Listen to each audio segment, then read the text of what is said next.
Did Jehovah but design me for a moment's dream of time, to these perishing joys confine me, but from yon eternal clime, is this musing mind a breath, lost in all victorious death, frail as dust and vapor flying, when these mortal powers are dying?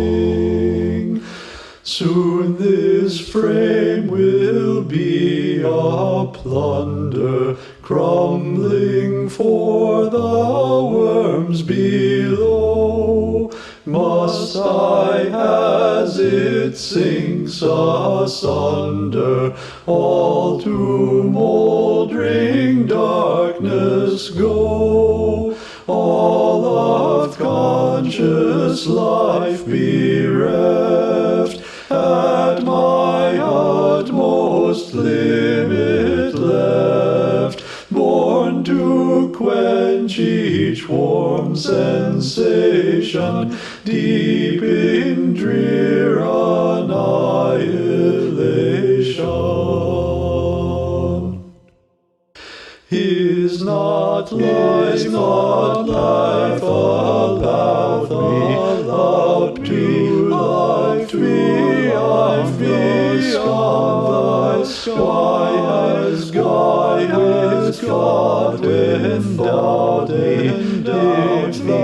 If the powers must thought happy were I made to be, like the breeze unfree, place the sweets before me, thoughtless of the doom that o'er me. No reviler, scorn and terror ne'er shall steal my trust away.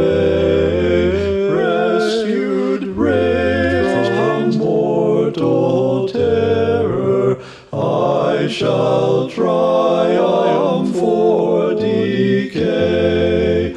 No, my soul is not a breath, not the passive prey of death. From my Maker I enjoy it. Storms of fate can ne'er destroy it.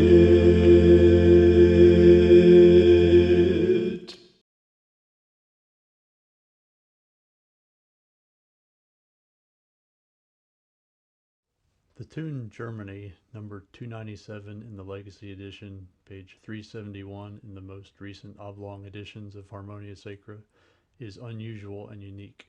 This exact tune doesn't seem to be in any other hymnal, let alone with this rare and local text. The original tune, though, is well known. Germany began in the Geneva Psalter, 1551, as the tune for Psalm 42. Most of us know it as "Comfort, comfort, O my people," or with the psalm text, "As the heart with eager yearning." As the heart with eager yearning seeks the cooling water course.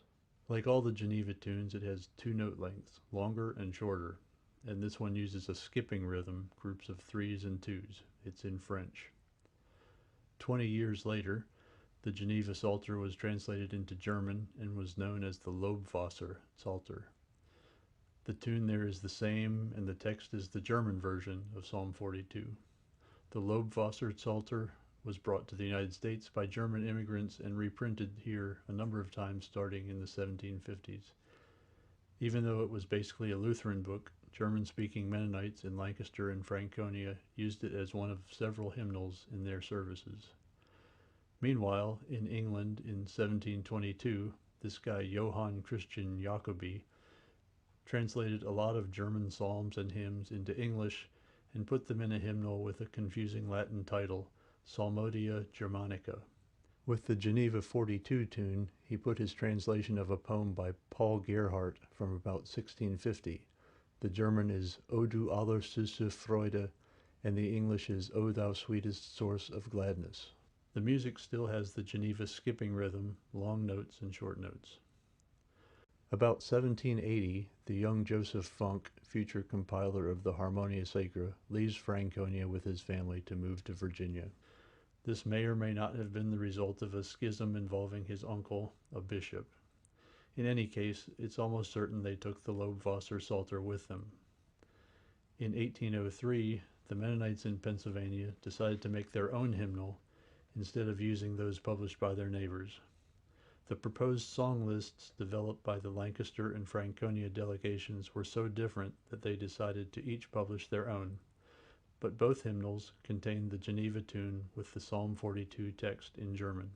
But look how the rhythm of the tune is now evened out. Here it is in the Franconia book, Kleines geistliche Harfe der Kinder Zions, and here it is in the Lancaster book, Unparteiisches Gesangbuch. I'm sure this reflected actual singing practice, and that the tune had been sung that way for years before it was written down that way. Meanwhile, in the Shenandoah Valley, Mennonites almost surely had access to the two Pennsylvania books, and if just one of them did, it was surely Joseph Funk. In 1816, Funk published his own hymnal, a relatively short book in German called Allgemein nützliche Choralmusik. It has Psalm 42 in German with the even note tune, but look at the additions to it. Funk's version fills in and ornaments some of the gaps in the melody. What happened in between? Again, I'm pretty sure this reflected actual singing practice. When songs are sung slowly and unaccompanied and in unison, as the Geneva Psalms were, singers tend toward filling in the gaps and slow places with ornaments. Couple this general rule with the influence of itinerant singing instructors traveling from settlement to settlement. These instructors often left with their students handwritten tune books called Notenbuchlein that in many cases include the melody as sung, not as printed in hymnals. And many of these have songs from the Lancaster and Franconia hymnals, and many of those include what we'd untechnically call extra notes. Here's a handwritten tune book, likely from one of Funk's own students in the 1830s, so you can see what they looked like, although this one doesn't have a lot of extra notes. Scholar Harry Eskew compared Funk's version of tunes in Choralmusik to other collections of the period, and writes that nearly all of Funk's versions are more florid. It seems likely, he says, that Funk recorded the melodies as he heard them performed by German groups of the valley. Funk was also in contact in those years with the Henkel family, Lutheran printers in Newmarket, and a Reformed pastor wrote the foreword for his hymnal.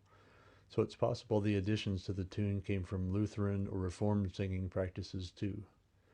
You can see similar ornaments in Funk's version of Protection, a folk tune paired for the first time with its famous text, How Firm a Foundation, in Harmonia Sacra.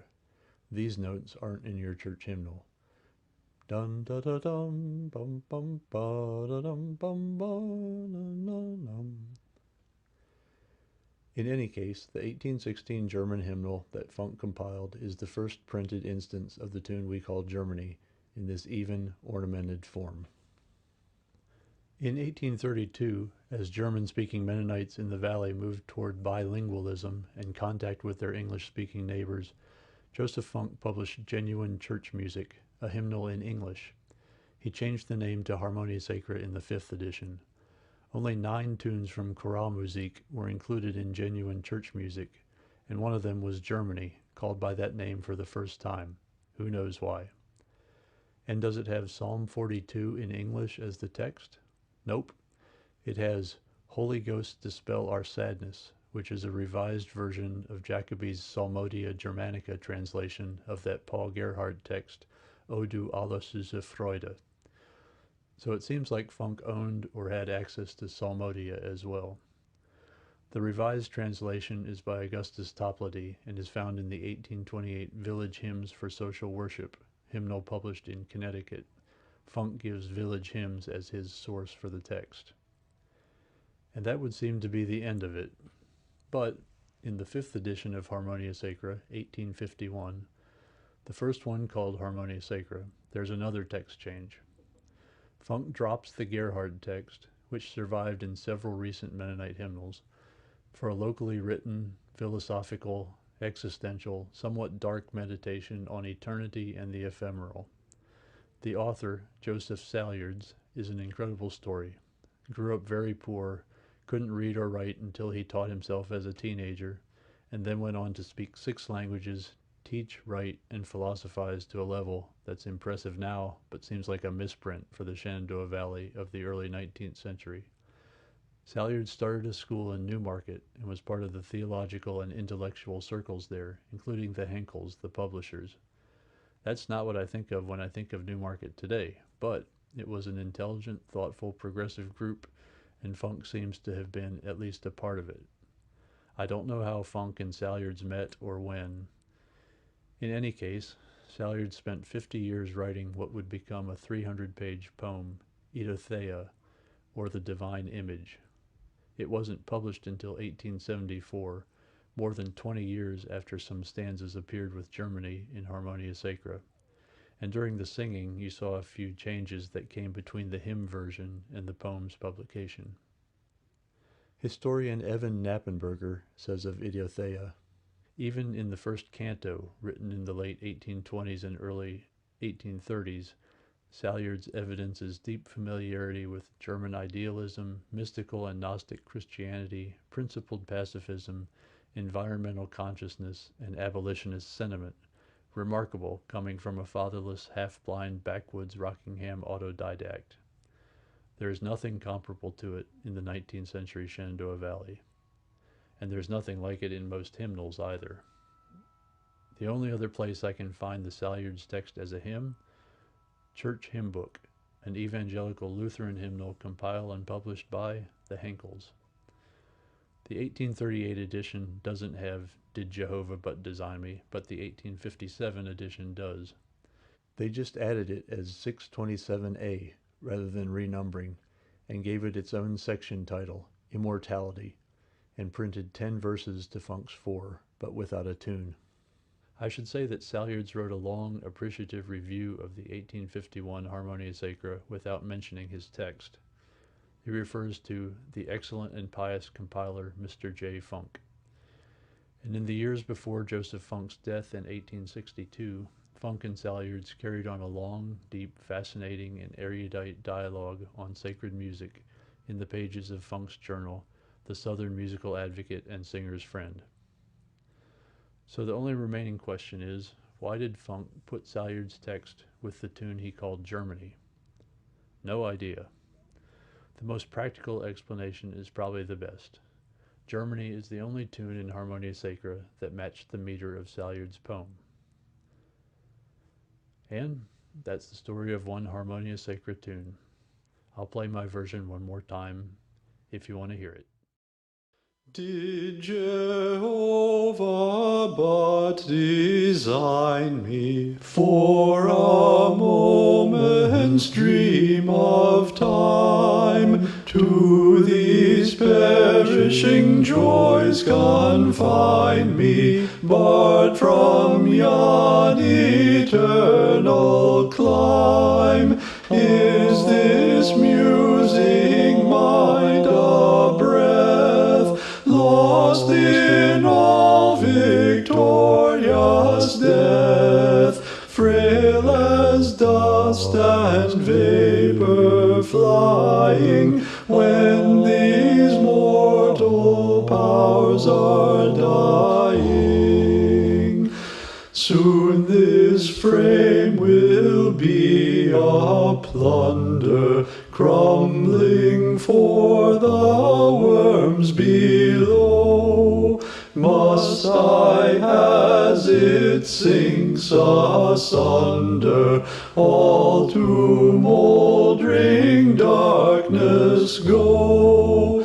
All of conscious life bereft, at my utmost limit left, born to quench each warm sensation, deep in drear annihilation.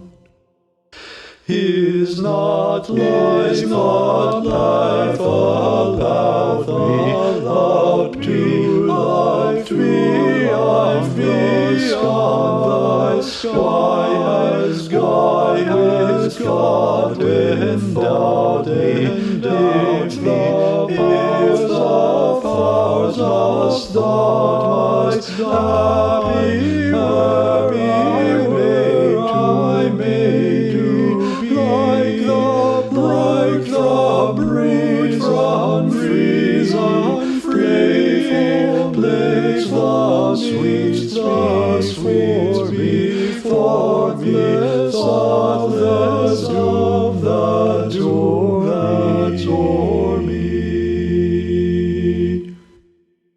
No reviler, scorn and error ne'er shall steal my trust away.